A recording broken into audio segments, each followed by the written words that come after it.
At ito na nga, alas 2 ng madaling araw dumating ang bigas. Akala ko kasi bukas pa ang dating, so hindi ko na-inform yung team ko na may padating palang bigas. At dahil dyan, ako ang magbabantay.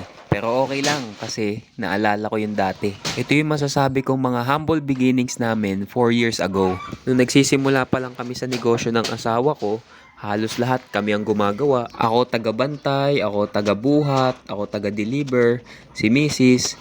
Siya yung nagbebenta, siya yung cashier. Tapos magbubukas kami 7 a.m. na umaga, magsasara kami 7 p.m. ng gabi. Tapos sobrang liit pa ng benta namin. Noong mga panahong yun, hindi rin kami makapag-date. Kasi nga, full time kami dyan sa negosyo, nagbabantay kami. Pero isa sa mga natutunan namin sa negosyo ay magtiwala sa Diyos. Siya lang kasi talaga magpapalago ng negosyo. Siya magbibigay ng customer, siya magbibigay ng mga taong makakatulong sa'yo. Mahirap magnegosyo pero mas mahirap pag wala akong maibigay sa pamilya ko. Kaya kahit gaano